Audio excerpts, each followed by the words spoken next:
It's the penultimate week of the fantasy football season for 2024, and it's time to get into those starts and sits so that you can make sure you've got a seat at the table for the Fantasy Super Bowl on the Fantasy First Down.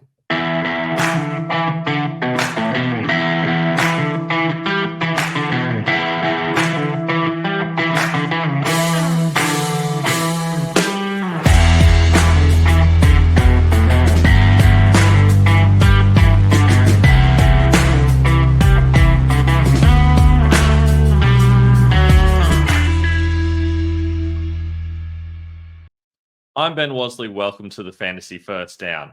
It's time to get into those start and sit decisions for your fantasy semi-final, making sure you put out the best possible team to get you into the fantasy finale. If you haven't already, make sure you like and subscribe on YouTube. And if you've got any questions, you can ask them in the comments, or you can hit me up on Instagram at the Fantasy First Down, or on Twitter at Fantasy First Down with no O. You can check out my rankings over at ffdfantasyfootball.com.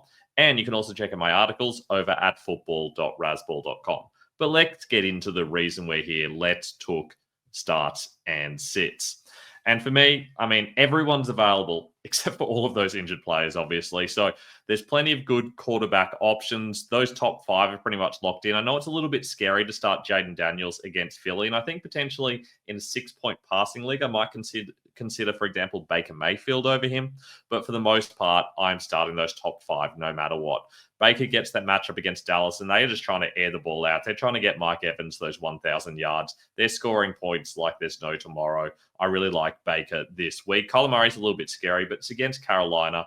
Everyone's been able to score points on Carolina. I do feel like this is a good week for him. Sam Darnold, look, this is not the greatest matchup against Seattle. It's fine, but Seattle's been pretty good. They've shut down Murray, for example, the last few weeks. On the season, they're kind of middle of the pack, but Darnold's been very good of late. I do feel like this is going to be another good Darnold game. Jordan Love's a guy I've considered moving down. I am worried that New Orleans is just not going to be able to move the ball at all. Alvin Kamara now seems like he's probably going to be out. Marcus Valdes-Scantling is potentially out. They essentially just don't have any weapons. They're down to like their third quarterback, their fourth wide receiver, their maybe second running back. Don't have Taysom Hill. It's an absolute mess. So are they even going to need to score on them? I think they're probably going to get plenty of opportunities, and that's why I've got Love relatively high. It's hard to trust any individual packet, but I do think between them, they'll get the job done. I think we're going to see a lot of Josh Jacobs and some Jordan Love.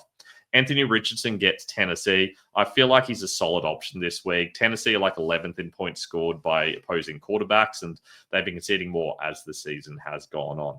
That's not a really great indictment on Richardson. It's just I don't feel very good about anyone in this range. Tua Tagovailoa, San Fran's a difficult opponent, but you feel like they're going to have to throw on them, even though it's very difficult to move the ball on them that way. Their run game's been really poor of late, and they've managed to have more success by checking down. So I would expect to see more passing than running in this game. Jared Goff against Chicago, it is really hard to move the ball through the air against the Bears. They've conceded the second fewest points, to opposing quarterbacks in fantasy this season. That makes Goff really hard to trust, but you also have to feel like they're going to score plenty of points. The odds makers have for this game, the lines are 6.5 point favorites, and it's expected to be the highest scoring game of the week. So you have to feel like the Bears are going to put up a lot of points. And that can only happen by getting the ball into the end zone. So I feel like Jared Goff is going to have to be involved, even though I do think it's going to be a big game for Jahmyr Gibbs. Caleb Williams on the other side of that game. And as I said, high scoring game. You have to move the ball through the air against Detroit. Very hard to move it on the ground, although we have had some teams have some success. Saw James Cook look okay last week, but you have to think Caleb Williams is going to have a good game for that to be close. Brock Purdy, a bit hard to trust against Miami. Miami has been very good at shutting down opposing quarterbacks. They've conceded the fewest points to opposing quarterbacks, but I don't particularly trust Patrick Mahomes either.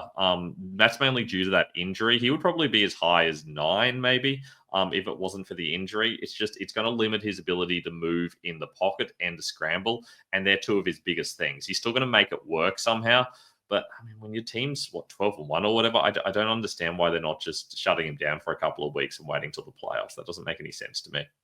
Aaron Rodgers and Matthew Stafford could both have boom games. I think they're probably the high upside guys. Realistically, there's not a big gap between Rodgers and Stafford, Even up at number 9, Jordan Love, I don't think there's that much difference between those guys, especially in a 6-point passing touchdown league. I think Rodgers and Stafford could be pretty good. That Jets game just feels like it could have some points in it. 46.5 is the line for it. The Rams are the favorites, but I do feel like Rodgers could have another good passing game. He started to really air it out the last few weeks. Cooper Rush against Tampa, lots of upside there. He's probably the main streamer that I think has a lot of upside. Just talking to Bobby Lamarco on Friday night on the Raspball podcast, and he spoke a lot about how much he loves Cooper Rush this week. I do think there's a lot of upside there. And Drake May's probably the last guy I feel okay about starting. I feel like against Buffalo, it's a tough matchup, but we have seen May scrambles a lot. He's a very low upside guy, but he's a high ceiling guy. I think he'll probably finish higher than QB 21, but I think he'll probably finish outside the top 10. Michael Penix, way too risky on debut. A lot of people have been saying, should I start Penix? Well, no, you wouldn't have started Kirk Cousins this week. Why would you start Michael Penix? You know you can run on the Giants. The Giants have conceded the 4th most points to running backs, so you don't need to throw on them. And this week, I just don't think they will. I feel like this is like a 1 touchdown at most and 200 yards maybe game, and that would probably be a good result. Aiden O'Connell's the other guy with a lot of upside. He takes on Jacksonville, of course. I feel like he could easily have 300 yards and 2 or 3 touchdowns, or he could bust entirely. So very risky option. I'm used to starting him in a Superflex league, for example, but I can imagine situations where you would want to avoid him. Now let's talk running backs. Jahmyr Gibbs against Chicago. No David Montgomery, unfortunately, though he may be back for the playoffs. I feel like Gibbs in this game is going to eat. You know you can run the ball on the Bears. They've conceded the 5th most points on the ground this season. This is going to be an absolute boom game for Gibbs. I hope I'm not facing him in too many leagues this week. Bijan Robinson takes on the Giants. I said earlier, I feel like they're going to have to move the ball on the ground, which means Bijan should have a lot of touches. I think we're also going to see a lot of Tyler Algier because they're not going to be able to give Bijan too many touches. But this is a game they need to win, so they need to be sensible with it. I expect a lot of running by the Falcons. Josh Jacobs against the Saints. You can definitely move the ball on the ground against the Saints. 9th most points conceded against running backs this season. I expect to see a massive amount of Josh Jacobs in this game. Saquon Barkley against the Commanders. This is not the greatest matchup, and Barkley was underused last week. Hasn't looked great the last week or two in general. I'm not really clear what's going on there. I've looked into it, and I couldn't find anything that was really persuasive, but it just seems like maybe they're just trying to ease him up to the playoffs. So that's why I've dropped him down a few slots. Realistically, if it wasn't for my concerns about the health of some of the guys in the passing game, the lack of Dallas Goedert, whether Devonta Smith's healthy, might even have Barkley further down. I might still shift him below James Conner, who could have a massive game against Carolina. We know that the Panthers have conceded the most points to running backs, and we know that the Cardinals are without Trey Benson, and they're also without Amari Demercado. So that means it's just going to be all day James Conner. You're going to see a lot of James Conner in this game. He's going to get a lot more third down work than he usually would as well. It's funny that I talked earlier in the season. I said, Conner's one of the guys that's most likely to come down with an injury later on in the season. Ended up being Trey Benson that went down with the injury. That's kind of ironic. But look, James Conner, great option this week. Absolute must start. Same thing with Chase Brown against the Browns. Brown against the Browns. Look, not a great matchup, but he's getting so much volume, you just have to start him. Devon Achane against San Fran. You can run the ball on San Fran, but Achane's really struggled to move the ball on the ground. We've seen Mostert get involved a little bit more because of Achane's struggles. I feel like that might enliven Achane a little bit more, make him a bit more explosive. Kind of similar to what happened with Tony Pollard when Pollard became the lone back, all of a sudden he struggled to move the ball, but when he was with Zeke, he was suddenly really explosive. So same thing could happen here with Achane and Mostert. They've certainly taken out Jalen Wright from that equation. Derrick Henry against Pitt. We saw that a real grind fest last time. I think it could go the other way this time. We could see them move the ball on the ground a little bit more. Could be a higher scoring game. Vegas certainly agrees. They've got the Ravens as 6.5-point favorites and a 44.5-point line. That's not high, but it's at least mid-range. Feels like Henry could have a touchdown or two in this game. Chuba Hubbard against Arizona. He's their only running back. Mike Boone's the backup. He basically didn't get a touch until late in the fourth quarter last game. This is a game where they're going to have to move the ball on the ground because Arizona is weakest on the ground. They've conceded the 10th most points to running backs, but they're very good through the air. Not dissimilar to what we've seen in previous seasons from them. So I do think that Chuba could be a guy that could be very good for you this week. Realistically, really happy with that top 9. And even Kyron Williams, I feel pretty good about. Problem is the Jets are just so good in all facets of the game at the moment. They've been shutting it down really nicely. There's really no specific weakness. It's not that they're perfect, but They're definitely like bottom 10 in most areas, whether it's against the pass or against the run, and that makes it very hard for other teams to move the ball. I do feel like this could be an exception this week. I feel like the Rams are aggressive enough that we could see some Kyren Williams touchdowns. He just has a lower upside because he doesn't get as many receptions, and in PPR, he would be even lower. James Cook, I'm a lot higher than consensus. He's been very efficient of late. He takes on the Patriots. They've conceded the 7th most points to running backs. This is a great matchup for him. Jonathan Taylor, another good matchup as well. Taylor takes on Tennessee. The Titans, pretty weak against the run. So this seems like a kind of situation where we could see a lot of Jonathan Taylor with some checkdowns as well. You do see that a lot against the Titans. So Taylor, a solid option. Should have had 100 yards and touchdown last week. Just had 100 yards because he's an idiot. Rico Dowdle popped off 3 straight 100-yard games of late. He takes on Tampa. This is a tougher matchup. I can't imagine it's going to happen this week. You can definitely pass on Tampa, but you cannot run on them. Might get a goal line touchdown, but I don't expect him to do very much else. He's been a favorite for me all season. I talked about him so much in the offseason. He was my favorite sleeper all offseason. It's great to see him finally popping off as he should. Joe Mixon, way lower than we expect. He's been top 5 for me most weeks, but against KC, very, very, very difficult to trust. They are the best team against opposing running backs. They shut them down regularly. Opposing running backs against KC score literally half the amount of points that they score against Carolina. So very hard to trust Mixon in this matchup. You can pass on KC, but it's a lot harder to run on them. Bucky Irving, not fully healthy, but against Dallas, it's a good matchup. I do think that he has plenty of scoring opportunities. I might even move him up further if it becomes clear that he's entirely healthy. Aaron Jones, solid matchup against Seattle. I feel like he can move the ball on the ground against Seattle. That is the preferred way of doing it. But I still think Sam Darnold's going to be involved enough that I can't have Jones any higher than this. Hard to really trust Brian Robinson, but with no Austin Eckler, he's certainly seen an increase in volume. The problem is Philly's just very good defensively in general at the moment. They've conceded the 3rd fewest points to quarterbacks, the 2nd fewest points to running backs, and the fewest points to wide receivers. And as a bonus, the 6th fewest points to tight ends and the 4th fewest points to kickers. In fact, they're weakest against DSTs, and they've still considered the 10 fewest points against them. There is no situation where you want to start a Washington player against them. Any player against Philly. And yet this week with Washington, you just have to feel like there's going to be points in this game. We've seen the Commanders have been very good this season. The Eagles have as well. There's going to be one of those middle scoring games. The Commanders will be the underdogs, which makes Robinson harder to trust, but he's still someone that's got plenty of touchdown upside. Tony Pollard, not fully healthy. I think he probably will end up being out this week, but I've ranked him there just in case you have him so you know where he goes. He gets Indy. That is an okay matchup. 8th most points conceded against running backs, but Tennessee has struggled to move the ball consistently on the ground the last couple of weeks. I do think that we see less Pollard even if he plays and Tyjae Spears gets involved. But if Pollard's out, Spears probably goes up and he probably jumps Brian Robinson as well. He's probably 17. And in a PPR league, I'd probably move him above Jones as well. Breece Hall is in, and Braylon Allen seems like he might well be out. I feel like we see a reasonable amount of Breece Hall in this game. I don't really know why they haven't just shut him down, but it is what it is. They take the Rams. Not the easiest rushing matchup, but that's a solid situation. Same thing with Kenneth Walker. Not fully healthy. Very difficult rushing matchup against the Vikings. 3rd fewest points conceded against running backs. I do think we see a reasonable amount of Charbonnet, but every time that Walker's been out and come back in, Charbonnet's just gone back to his original role. So unless something changes, that's likely to happen again here. DeAndre Swift should have plenty of volume, but it's very hard to trust running backs against Detroit. They've conceded the 6th fewest points against running backs this season. So this is a very tough one for him, but I still feel like this is going to be one of those reasonably high-scoring games. We talked about that earlier, the idea that they're going to have to be able to move the ball. It is, according to Vegas, the highest-scoring game on the menu, or it's tied with the Cowboys-Buccaneers game. So this feels like a situation where there are points in it, and therefore Swift's always got an opportunity to score. Rashad White's been getting a lot of touchdowns of late, and he started to get more carries last week. We saw that probably had more to do with Bucky Irving's injury than anything else. Solid matchup this week against the Cowboys. I think he's going to have another okay game. He's a solid start.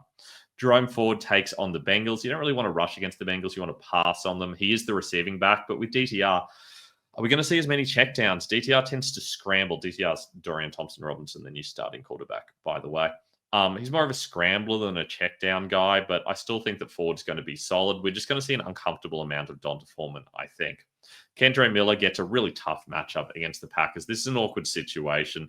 The Packers are most susceptible to the run and tight ends, but this offense could be truly terrible. It's possible they don't score any touchdowns in this game. That really limits Miller's upside, but he is their number one weapon, really. It's basically him, Juwan Johnson. I mean, who's Spencer Rattler going to give the ball to? Marcus Valdes-Scantling, if he's playing? Is it going to be Kevin Austin? Is it going to be Dante Pettis? I mean, it's ugly out there. I'm not trusting Cedric Miller to be the guy to elevate this team. It's probably got to be Kendre Miller. So there's going to be touches there. It's just they're likely to be very inefficient because Green Bay is going to know exactly what they're doing. Ramondre Stevenson against Buffalo. I mean, this is a good rushing matchup typically, but I feel like the Patriots probably fall behind pretty early. We've seen more Antonio Gibson of late. Feel like this could happen again here. So really hard to trust Stevenson, but the volume is going to be there. He's someone that you can feel okay about starting. Travis Etienne took over again from Tank Bigsby as the lead runner last week. They've been doing all sorts of wacky stuff with their running backs. It's very hard to trust them, but regardless of the week, Etienne is the receiving back. They take on the Raiders. You have been able to run on the Raiders at times this season, but teams have been passing on them a little bit more of late. I still think that Etienne is a viable option in this matchup, even though the run defense for the Raiders has improved and they do tend to try to grind out games. Speaking of the Raiders, Alexander Mattison takes on Jacksonville. Everyone scores against the Jaguars. They can see the most points against quarterbacks, but the third most points against running backs and wide receivers, and the eighth most points against tight ends. It's really only kickers and DSTs that don't score well against the Jaguars because it's all the other positions that are doing the scoring. Madison should be the lead back, but it's not out of the question that it's a committee with Abdullah or they pull someone out of nowhere and end up with a third running back that ends up getting a heap of touches. Kind of like what we saw in the Thursday night game, where all of a sudden we started to see touches coming from random players for the Broncos, I think it was. They brought in their fifth running back, became their third running back, and they brought him in, and all of a sudden he's getting touches as well. Tyrone Tracy, I've got a little bit lower than I feel comfortable with, but it's against the Falcons. The Falcons are hard to run on. They're bottom 10 against the run, but they're very weak against the pass. This feels like a game they're going to be chasing. He probably gets some check downs, but with Drew Lock, it's so hard to trust anything in this game. And the Falcons have a lot to play for. The Giants do not. Isaiah Pacheco against Houston, very hard to run on Houston. That's why he and Hunt are both low. Fourth fewest points conceded against running backs by the Texans. Pacheco hasn't looked great since coming back. That's unsurprising. So I think we see a committee of him and Hunt and ultimately just hoping for a touchdown. Patrick Taylor, I've considered moving up. We really need to hear a little bit more about what's going to happen here. Is it Taylor? Do we see a lot more of Banakunda? Do we potentially see a lot more of Keyshawn Vaughn? Do we see Deebo Samuel in there a lot? I think probably none of the above. It's an awkward committee where it's mostly Taylor with some Deebo Samuel is my guess. I think we see Vaughn as the change of pace back and maybe a Banakunda gets some receiving work, but probably not a lot. I think this is mainly Taylor here. I mean, you can run on Miami. There is upside here, but the floor is exceptionally low. So it is very risky here. But I feel like if I knew he was definitely going to be the lead guy, then I'd probably have him about 19 maybe. So if we do get news that he's the clear lead back, that's probably where he sits. Najee Harris and Jalen Warren get that awful matchup against Baltimore. So hard to run on the Ravens. We saw how bad they were against them in this matchup last time out. And that was when the Steelers were winning. Tank Bigsby talked about him earlier. Same thing with Spears. Talked about Abdullah. Tyler Algier is a very low-end streamer that you can use. He will get touches, especially in a non-PPR league. He's got touchdown upside, mostly a rushing back. I feel like he gets a lot of touches in wins, and this should be an easy enough win for the Falcons. I believe the Falcons are favorites to an extent that's a bit surprising, 9-point favorites. So for that reason, Algier is definitely going to be pretty solid if the game plays out that way. Nobody else I feel particularly good about. Most of these guys are just stashes at this stage. Wide receivers. I mean, look, this top 10, I feel good about all of them. Essentially, Mike Evans should have a massive game because they're trying to get him over 1,000 yards. So there's going to be a lot of passing there. Some Brown against the Bears. They're so weak against the slot. Justin Jefferson's emerged the last few weeks. Puka Nacua, you can't trust against the Jets. You can't trust anyone against the Jets. And yet he's my number 2 guy. He's just that good. Jamar Chase has been unbelievable. Lamb gets a fantastic matchup. Collins gets a good matchup. I'm just worried about how much they're going to be able to move the ball. AJ Brown popped back up last week and was very solid. Devontae Adams has been fantastic, nearly 200 yards, plenty of touchdowns of late. Tyreek Hill with no Jalen Waddle could even move him up higher, but against San Fran, it's hard to trust him fully. They've conceded the 6th fewest points against wide receivers, but I feel like you have to start all of these guys. If you've got too many of them, then let me know. I'm happy to talk through that very fortunate issue you have. Brian Thomas goes up a lot. They've just been using him so effectively recently. Even in that terrible matchup last week, he still got heavily involved. He should be fine against the Raiders, who are pretty good defensively, but if they're going to concede points, it's usually out wide. Malik Neighbors against the Falcons, 3rd most points conceded against wide receivers. 4th most points conceded. Tried to do it off the top of my head. Neighbors should be pretty solid with plenty of volume, but it is hard to trust anyone with Drew Lock, so there is a little bit of a tear drop-off. There's a big teardropper from 10 to 11 and a big one from 11 to 12 as well. T. Higgins against Cleveland. I mean, they talked about getting more involved last week, and they kind of did, but it still wasn't great. I doubt they're going to do that again this week. I think they just use him however he gets used. That gives him some upside, but a lower floor than most.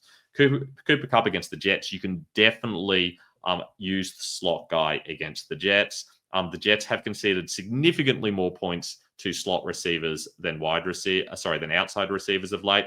According to the numbers on Razzball, they've conceded 20.1 points per game to slot receivers over the last 6 games. That's most in the league, and 17.6 points to outside receivers, which is bottom 10 in the league. So you do want to be starting your slot receivers against the Jets, and that's also evidence why you should be using Razzball's slot versus wide tool and checking out my article where I talk through all the best slot versus wide matchups each week. Terry McLaurin gets that horrible Eagles matchup, but he's been on fire of late. The only time he struggled, pretty much all season, in fact, was against the Eagles, where he had like 1 reception on 2 targets for 10 yards. Every other game, he's been unbelievable. I feel like we've seen this happen plenty of times where teams play twice in the season, because they so often do in the same division. They always do in the same division. And on the second game back, all of a sudden it's totally different. I think that happens for Scary Terry this time. I don't think he's going to have an amazing game, but I could see him getting more like 6 targets for 70 yards, something like that. I think is reasonable with plenty of touchdown upside. Drake London is significantly lower than usual. I just don't think they need to pass in this game, and I don't trust Michael Penix. DJ Moore against Detroit. You really want to use the slot receiver against Detroit. I talked about the slot versus wide for the Jets. Same thing applies for Detroit. In the last 6 weeks, Detroit's middle of the pack, 19.9 points against outside receivers, but against slot guys, they concede significantly more points. So, I don't know. This feels like the sort of situation where you want to use them. It has been less of the case of late, I admit, but even so, I mean, I'm still feeling pretty good about Keenan Allen relative to DJ Moore, and Allen's got a lot of scoring upside at the moment as well. Jackson Smith-Njigba is the guy against the Vikings. He should be very solid, but they are an air yards offense, and I do feel like DK Metcalf could have the good game he's been needing. There has been talk about that heaps. Squeaky wheel game. I'm expecting DK to be pretty good as well. So start both of those Seattle guys. Don't start Roma Dunze, though. Jacoby Myers against Jacksonville. He's essentially 50% of the offense at the moment. The other half is Brock Bowers. Everyone else is a bit part. I do think that Myers will get plenty of opportunities this week. Garrett Wilson, a bit hard to trust at the moment. Doesn't have that same upside of Adams because of how they use these two guys. He's still very talented. I think he's going to be involved. Jordan Addison, I mean, number 2 receivers don't do great against Seattle, but I still think he's someone I want to start. Juwan Jennings in that tough Miami matchup, but he's probably going to be the only guy because Debo's going to get so much running back work. I do think that Jennings is going to get plenty of opportunities along with George Kittle. It's basically them and Debo Samuel as the offense at the moment. Zay Flowers in that really tough Pittsburgh matchup. I don't feel good about him at all. He struggled against them last time, went like 2 from 6 for 39 yards. Did have a touchdown, but he still hasn't been a top 30 wide receiver in the last 5 weeks. So I don't really trust him at the moment. Devonta Smith, talked about a little bit earlier. Look, this is an okay matchup. He's got touchdowns of late, but it's kind of hard to trust him. Adam Thielen against the Cardinals. He is their passing offense at the moment. I feel like he's going to be solid in this game. He's a good PPR option, but always going to be risky, especially with Xavier Leggett out. Debo Samuel moves up for me. That's mainly because I think he gets plenty of rushing touches, and that should add an extra 4 or 5 fantasy points onto his total, plus gives him some touchdown upside as well. Calvin Ridley, just hard to trust at the moment. It's hard to trust that whole game, but with Mason Rudolph back in, it at least increases Ridley's upside a little bit. He just seems to move the ball a little bit more effectively. Khalil Shakir had a drop in snaps because they're just sharing them out between everyone at the Bills at the moment. It means you can't really start any Bills receiver, but if you're going to start one, it is Shakir. Jerry Jeudy drops down a lot. That's partly because Cedric Tillman's coming back and partly because Dorian Thompson-Robinson comes in. This should be a good matchup on paper against the Bengals. The Bengals do concede plenty of points against wide receivers. They're more against tight ends. But I just don't trust Jeudy with DTR in there. Marvin Harrison Jr., it should be a great matchup, but the Panthers are actually quite good against wide receivers. They're particularly good against slot receivers. They are actually a bottom half matchup for wide receivers in general, but they're a better matchup for outside receivers than they are for slot receivers. In fact, they have one of the strongest snaps shares that way, where a lot of their points go to the outside guys rather than to the slot. Hard to feel good about any of the Packers guys. Jamison Williams against the Bears, impossible to trust. Can't trust Mooney with Penix. Can't trust Josh Downs. The Titans have conceded the fewest points to slot receivers in the last 6 weeks. Can't trust any of the Chiefs guys. Basically, anyone below about Harrison is really difficult to start this week. Guys with upside, Jalen McMillan has some upside. It's easy to see him getting caught up in the mayhem of Mike Evans getting a lot of passing yards and getting a lot of receptions. Demario Douglas gets a good PPR matchup against Buffalo, but very, very, very hard to trust. But he's a very low streaming option. Xavier Worthy's snaps have increased. He gets a good matchup, but it's hard to trust anyone with the Chiefs at the moment, especially with Mahomes injured. But Worthy's someone I kind of like the idea of. So if anyone, I think Worthy's got some upside there. Hopkins also has some touchdown upside, I guess. Now, tight end rankings. Trey McBride has been popping off as usual. It seems like Kyler Murray knows exactly where he is until they get within 10 yards of the end zone. And all of a sudden, it's hands off Trey McBride. It's James Conner time. There has been talk that Kyler Murray has said that he is going to get Trey McBride a touchdown. We'll see if that happens this week against Carolina, who has conceded the second most points to tight ends so far this season. Brock Bowers takes on Jacksonville. Very good matchup. He should get plenty of targets. This is a great opportunity for him. George Kittle takes on Miami. This is more of a situation where it's not a great matchup. They're like middle of the road against tight ends as opposed to wide receivers where they're fantastic.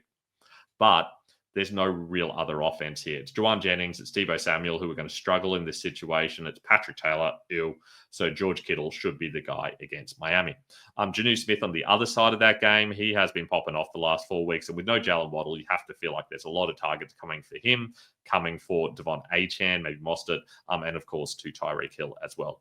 Sam Laporta had a very good game last week. Can he back it up against the Bears? Maybe. I mean, the Bears are weakest against running backs and tight ends. 12th most points conceded against tight ends. 4th fewest points conceded against wide receivers. So if they're going to pass to anyone, probably Sam Laporta or maybe Amon-Ra St. Brown because they're a bit weak against the slot.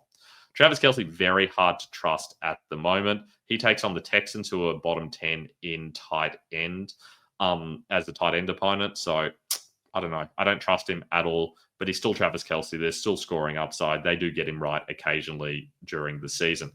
Brendan Strange, fantastic last week. We've seen he's basically just taken over the Evan Ingram role, and he takes on the Raiders. The Raiders have conceded the 4th most points to tight ends this season. So I feel good about him. I feel good about starting Brendan Strange this week. Consider putting him above Kelce. He just doesn't have that touchdown scoring upside. We've seen that the Jaguars do not use their tight ends very effectively in the red zone, so they don't score a lot of touchdowns. TJ Hawkinson has been solid since coming back, but hasn't looked quite himself. I do think that he's going to get closer to that as the season goes on. We head into the playoffs. He takes on Seattle. That's a mid-range matchup. He should be fine. Mark Andrews against Pittsburgh. Not a great matchup, but better as a tight end than as a wide receiver. He's always got touchdown upside, but if they get an early lead, we do see that they tend to use him to block more than they use him as a receiving weapon. So it's really based on game script as to how he gets used. Been used in the red zone a lot recently and certainly has a lot more targets. Wouldn't be surprised if that eases back a bit this week. And finally, Pat Freiermuth on the other side of that game. He's scored in the last 3 games or something like that. They just have no other weapons. And you can definitely pass the ball on Baltimore. That's all you can do. You can't run it. So you have to feel like the Steelers, with no George Pickens, Pat Freiermuth, he's not their top option. Calvin Austin technically is. He's like a low-end streamer as well. But Pat Freiermuth should get plenty of opportunities here. That's going to be a real scrappy game, I think. Lower-end option, Hunter Henry against Buffalo. I mean, meh. Buffalo is a very tough tight end matchup, bottom 10. So I don't feel great about him. Tucker Kraft, same deal. Don't feel great about him against New Orleans. David Njoku, I just don't think he's healthy. If he was healthy, this is a spectacular matchup against the Bengals. They've conceded the most points to tight ends this season. but I don't trust Njoku. And for that reason, I've got him ranked a little bit lower, not as low as I did earlier, because I now think he might well play. If he doesn't play, Akins is a viable option, but they're not really using him as a true Njoku replacement. My biggest concern is DTR. I just don't think they're going to be able to move the ball. But if it becomes clear that Njoku's healthy and he's just going to play in an unlimited fashion, he'll probably move up to 11, maybe 10 above Frymouth. Jake Ferguson, he's been disappointed the last couple of weeks, but it's a solid matchup. He should be good against the Bucks. You can definitely move the ball through the air against the Bucks. 6 most points against tight ends this season, but he's hard to trust. Same thing with Dalton Kincaid. He got 7 targets last week. Gets the Patriots. They should be able to move the ball against the Patriots. They're a top half defense in everything. So that's top half. You want to be playing against the Patriots, essentially. Can I trust Kincaid, though? Nope. And I don't trust anyone below him either. Schultz has a little bit of upside. Gray does on the other side of that game as well. If Zach Ertz is 100%, I still don't want to start him because it's against Philly. Finally, Juwan Johnson, probably the only weapon in that game. I've heard a lot of people talking up Chig Okonkwo. He played less as the game went on when Mason Rudolph came in, maybe because Rudolph plays with Josh Wiley in the second team. I know Nathan Yankee suggested that, but I think Okonkwo is probably someone I would rather avoid this week.